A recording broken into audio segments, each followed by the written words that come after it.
안녕하십니까. 이번에는 이제 이거 한덕수 총리 탄핵과 관련해서 가장 이 반대편에서 가장 그 격론을 벌인 거는 김복현과 그 다음에 그 정계선이다. 이런 데 그 비하인드 스토리입니다. 제가 대통령 재판에서도 그 양쪽의 주 공격수가 김복현과 정계선이다. 이렇게 제가 그때 단독 보도를 안 했죠. 양쪽의 주 공격수가 이미 문영배는 리더십을 잃어버렸기 때문에 그 다음에 정영식 주심은요 항상 조심스럽습니다. 주심은 모든 의견을 이렇게 다 끌어모아가 대충 중도로 가기 때문에 좀 조심스럽습니다. 가장 격론을 벌이는 게 대통령 탄핵 재판의 주도권이 김복현과 정계선이다. 그래서 제가 여인천하 이런 게 제목으로 방송도 한번 했지 않습니까? 근데 그게요 정밀하게 한덕수 총리 판결문을 정밀하게 분석해 보면요 가장 격론 벌이면서 가장 대척점에 반대에 서 있는 게 김복현과 정계선입니다. 자, 이게 무슨 말이냐? 어떤 사람에게 모르는 사람에게 각하하고 기가이니까 각하가 제일 멀리 있는 거 아니냐? 이게 아니에요. 각하는 쟁점이 달라요. 싸울 일이 없어요. 이거는 원천적으로 아예 쟁점이 다릅니다. 그러니까 이제 뭐 정영식이나 그 다음에 이거 조한창은 아예 이거는 권한대행이니까 대통령이니까 200석이다. 이러면 이게 싸울 일이 없잖아요. 이거는 이제 그냥 둘이는 각하고요. 나머지는 이게 그냥 6명은 151석으로 봤기 때문에 본안 심리 들어간 거 아닙니까? 자, 각하시키려면 과반으로 각하한다고 돼 있고 법에. 그러니까 5표가 있어요. 5표. 4표가 아닙니다. 5표. 각하시키려면 법이 있습니다. 법이. 그러니까 이제 그거는 뭐 6대2니까 둘이 싸울 일이 아니죠. 근데 그 다음 6명 중에 이제 중요합니다. 자, 6명 중에 그 한덕수 탄핵 사유가 5개 있잖아요. 5개. 그 중에 이제 뭐 국무회의를 갖다가 묵인 방조한 거 이런 거는 뭐 묵인 방조한 게 계엄 즉 가담한 게 없으니까 이런 거는 거의 다 탄핵 사유가 안 된다는 거죠. 또는 이게 뭐 상설특검 이거는 안 된다는 거죠. 그 다음에 그 한동훈이하고 뭐 같이 권력 찬탈 비슷한 거 이거는 이것도 탄핵 사유는 안 된다는 거예요. 안 된다는 거예요. 그 다음에 거부권 행사 이거는 진짜 말장난이고 거부권 행사인 거. 그러면 5개 중에 남는 게 하나 있잖아요. 한덕수 그때 총리가 3명을 임명 안 했다. 그때는 3명 했죠. 정계선, 그 다음에 우리 지금도 못하는 마은혁, 그 다음에 조한창 3명을 한덕수 총리가 뭘 했습니까? 여야 합의가 오랜 관행이다. 따라서 이게 불효했잖아요. 요게 가장 원래 인용하려면 요게 가장 문제된다. 이렇게 제가 분석했지 않습니까? 역시 제가 분석한 대로 결국은 이제 재판관 3명을 임명하는 게 위헌이냐 아니냐. 위헌이라면 파면할 만큼 중대하냐 아니냐. 이게 최대 쟁점인 거예요. 이게 가장 쟁점인 거예요. 또 이거는 왜 중요하냐면요. 이거는 왜 중요하냐면 이게 마흔에게 임명하는 게 또 문제될 수 있거든. 이번에 또 한덕수 총리가 복귀했는데 계속 마흔에게 임명 안 하면 또 이게 위헌 아니냐. 이 문제하고도 이게 연결되기 때문에 이게 중요했던 쟁점입니다. 그렇잖아요. 한덕수 총리 보고 야 마흔에게 임명해. 임명에 계속 또 압박할 거라고. 그러면 이게 오늘 판결이 상당히 중요한 의미가 있잖아요. 그때 3명 안 한 거니까. 그래서 이게 최대 쟁점인데 여기에서 보십시오. 6명 있잖아. 2명 빼고 나면 각하 2명 빼고 나면 6명. 그 중에 4명은 중도적으로 한 거예요. 중도적으로. 특히 주신 김영두, 그 다음에 토양에 온 문영배, 이미선, 정정미 4명은요. 딱이 절충해가지고 3명을 임명 안 한 거는 위헌이다. 그럼에도 불구하고 탄핵할 만큼 중대한 건 아니다. 이렇게 딱 절충적으로 4명이 내렸잖아요. 그런데 양극단에서 그거 말이 안 된다.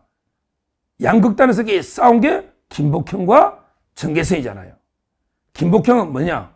아니 법에 며칠 내에 임명하는 게 법이 어딨냐? 왜 그게 위헌이냐? 재량이 있는 거 아니냐? 임명 시점까지 왜 그게 위헌이라고 단정하느냐? 이거는 위헌이 아니다. 와, 셉니다. 이게 김복현이에요. 그런데 정계선이는요. 정계선은 이게 위헌이면서 재판관 임명하는 거는 이게 파면할 만큼 중대하다. 이렇게 끝까지 우기가지고 인용 주장한 게 정계선 아닙니까? 그러니까 가장 3명의 재판관 임명 안 한 거 가지고 경론이 벌어졌고 4명이 절충인데 거기에 양극단에서 끝까지 대립 벌인 게 바로 김복형과 정계선이다. 이것만 보면 가장 현재에서 지금 김복형과 정계선이가 우파 좌파 양쪽의 선봉장으로 평의를 주도하고 있다. 딱 놓잖아요. 우리 딱 오늘 보니까 제가 분석한 게 딱 맞잖아요. 양극단에 딱 서 있지 않습니까? 근데 여기서 저는 정계선이는 문제가 많다 봐요. 정계선이는 자기 임명 안 한 거야. 이거 빠져야 돼, 원래. 원래 이런 거 빠져야 됩니다. 자기 임명 안 한 거잖아. 그래서 저는 이게 정계선하고 원래 조한창이는, 그러니까 조한창이는 각하니까 빨리 나와버렸잖아요. 원래는 이게 자기 사건이잖아. 결국에 정계선이 지를 임명 안 해준 게 위헌이냐, 아니야. 이 말이야. 이게 재판하는 게 맞습니까? 이것만 봐도 우리 헌법재판소가 개판이 됐다는 게 대법원 같으면 어림도 없어요. 물론 이제 이해는 돼. 대법원은 13명이잖아. 그러니까 이제 뭐 1명 빠지도 12명. 근데 현재는 8명인데 한두 명 빠지면 6명밖에 안 되니까 이해가 안 될 바는 아니지만 그렇게 법리라는 게 있잖아. 최소한 제가 보기에 이번에는요. 최소한 이게 원래는 조한창이하고 정계선이 빠지는 겁니다. 근데 조한창이는 각하로 갔기 때문에 빠진 거예요. 판단 안 한 거잖아. 자기 사건에. 맞잖아요. 조한창이는 그랬잖아. 근데 정계선이 이게 저는 법적으로 문제가 있다 봐요. 이걸 제가 지적하는 겁니다. 왜 정계선이 지를 임명 안 해준 게 위헌이다. 이걸 지가 판단하냐고. 제 지적이 맞잖아요. 우리가 로마법에도 대법원책이 누구도 자기 사건에 자기가 재판관이 될 수 없다. 이건 너무나 당연하죠. 예를 들어 제가 피해자인데 제가 피해자인데 판사가 피해자인데 그놈을 지가 재판해가지고 하면 공정합니까? 말이 안 되잖아요. 따라서 저는 이번에 정계선이가 최소한 본안 재판에서는 인용이 아니고 회피를 했었어야 된다. 이 주장을 하는 겁니다. 정계선이는 자기를 임명 안 해준 게 위헌이냐 아니냐 이게 본안 문제잖아. 그러면 이게 당연히 이거는 나와 관련한 문제이기 때문에 내가 이게 인용을 주장하면 그거는 자기 사건에서 말이 안 되니까 정계선이는 회피하는 게 맞았는데 그럼에도 이게 불구하고 뻔뻔하게 이게 좌파들이 얼마나 뻔뻔합니까? 지 임명 안 한 게 중대한 위법이니까 탄핵이 된다는 거 아니야. 자기 임명 안 해준 게 이게 정계선입니다. 얼마나 뻔뻔합니까? 진짜 이게 좌파들이 무슨 뻔뻔한 거는 진짜 후한무치하죠. 철면피. 자기 임명 안 해준 게 위헌이고 탄핵 사유라는 거 아닙니까? 인용 한 표가. 이거는 제가 엄중하게 다시 한번 지적하고 자기가 관련되면 빠져야죠. 그런데 일단 중요한 거는 김복형 재판관이에요. 정계선이보다 압도해버렸죠. 기수는 이제 정계선이가 27기, 우리 24기, 상기수는 빠른데요. 근데 정계선이가 좌파에서는 서열이 높아요.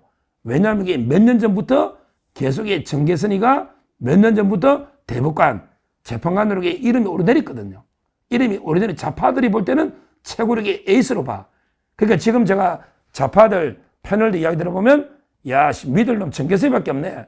문영배도 배신 때리고 그 다음에 이민석이도 배신 때리네. 이런 게 여론이 많습니다. 확실하게 믿을 거는 정계선이밖에 없네 그랬잖아. 근데 정계선보다 더 믿을 놈은 만익이야. 만익이 어떻게 하면 된다고. 그러니까 우리가 이게 만익이를 잘 막아냈죠. 지금 이게 모릅니다. 5대3, 4대4 왔다 갔다 하고 지금 여기 민주당은 5.5대 2.5래. 한 명도 절반이 흔들흔들한다는 거야. 그러니까 이게 만약에는 무조건 이게 우리가 막아낸 거는 잘했고 앞으로도 이게 무조건 막아내야 된다. 그래서 오늘 저는 결정 중에요. 한덕수 총리 결정 중에 만약 정계선, 조한창 3명 임명 안 한 거 이걸 먼저 판단해 버렸잖아요. 여기 김복형은 위헌이 아니라는 거고 그 다음에 나머지 4명은 위법을 한데 중대하지 않다고 했잖아요. 따라서 한덕수 총리는요. 끝까지 만약 임명 안 하면 됩니다. 끝까지 안 하면 절대 탄핵이 안 됩니다. 안 됩니다. 왜냐하면 이미 한번 결정 내렸잖아. 만약 임명 안 한 게 중대한 사유가 아니다. 내렸기 때문에 어떻게든 이게 그때 일부 순진한 사람은 야 만약 임명해봤자 이게 대통령 재판에 변론 갱신하고 하려면 1, 2주 걸리니까 빨리 대통령 선거하려고 만약 임명해도 변론 갱신 안 하고 이게 어차피 윤 대통령 재판에 관여 안 한다. 이렇게 순진하게 우파 중에도 그런 사람이 있었잖아. 그때 제가 뭘 했습니까? 끝까지 윤 대통령 재판이 늦어지면 변론 경신은 하루만 한다. 그러면 이게 만여기를 언젠가 투입한다. 그러니까 대통령 결정 날 때까지는 만여기는 무조건 막아야 된다. 제가 이렇게 피를 완전히 지금 토하는 심정으로 외쳤지 않습니까? 지금 대통령 재판 늦어지고 있잖아. 그러면 이게 만여기 임명했으면 바로 변론 갱신한다니까요? 바로 갱신한다니까. 따라서 이게 끝까지 저는 막아내야 되고, 하여튼 이번 재판에 가장 아마 격론을 벌인 거는 김복형과 그 다음에 정계석이다. 이거는 다른 말로 윤석열 대통령 사건에서도 가장 격론을 벌일 사람은 김복형과 정계석이다. 이렇게 볼 수밖에 없잖아. 그런데 오늘 7대1로 이겨냈잖아. 아마 대통령 재판에게 저는 아직도 4대4를 안 변하고 있습니다. 아직도 4대4입니다. 왜? 오늘 확실히 본 김복형, 그 다음에 조한창, 정영식 든든하게 믿을 만하고, 그 다음에 김영두가 기각을 했잖아요. 그거는 이제 전략적으로 위원이라면서도 기각한 거는 아마 그 선고를 빨리 이끌어내기 위해서 저는 전략적인 행보를 보기 때문에 김영두도 아주 든든하다 기각했잖아요. 결국 7대1로. 그건 김영두의 공입니다. 문영배하고 이미선, 정정미가 투항한 거지 김영두가 투항한 게 아니다 이 말이죠. 결론이 기각이잖아. 결론이 오히려 문영배, 이미선, 정정미가 우파 쪽으로 투항해서 기각에 표를 던지니까 완전히 이재명이나 좌파들은 멘붕이 온 겁니다. 믿었던 문영배, 이미선, 정정미까지 왜 그거 가느냐 이렇게 지금 됐거든요. 그래서 그 세 명은 이게 언젠가 돌아가겠죠. 돌아간다 봐야 됩니다. 우리가 너무 순전하게 분석하면 안 되고, 결론적으로 저는 끝까지 가면 이게 4대4, 아직은 4대4다. 이렇게 보고 있고요. 한번 지켜보시면 표정만 봐도 대충 알잖아요. 김영두 재판관은 윤석열 대통령이 가장 그때 대법원장까지 지명할 정도로, 그리고 이 8명 재판관 중에 가장 사적으로 보면 술을 많이 문 이런 게 재판관이라고 제가 믿을 만한데 그렇기 때문에 지금 이게 오늘 3명은 굳건하고 김영두도 기각을 이끌어낸 이거기 때문에 아직도 4대4다. 그 중에 가장 격렬하게 대립하고 있는 완전히 분위기를, 와, 여자들이 무섭습니다. 이 남자들은 뭐 조용하잖아. 조한창이나. 원래 조한창이 조용하잖아요. 정영식도 이게 산신령처럼 이게 외모가 조용하잖아요. 근데 그 보십시오. 정계선이, 이미선이하고 이게 정정미하고는 또 다르잖아요. 얼마나 이게 표독하게 생겼습니까? 거기에 김복형 재판관이 조금 또 그러니까 완전 제압해버렸지 뭐. 한참 후배니까. 야, 두 명의 그 피 터지는 싸움. 한덕수 총리 판결에서는 김복형 재판관이 압도했다. 7대1. 앞으로 윤 대통령 재판도 저는 김복형 가장 선두에서 대통령 탄핵을 기각을 이끌어낼 최전선의 우리 자유파 가장 듬직한 믿을 만한 재판관이다. 김복형이 정계선을 제압하면 윤 대통령은 복귀합니다. 이렇게 예상이 됩니다. 감사합니다. 저는 오로지 국민 여러분만 믿고 신명을 바쳐 자유 대한민국을 지켜낼 것입니다. 저를 믿어 주십시오. 감사합니다.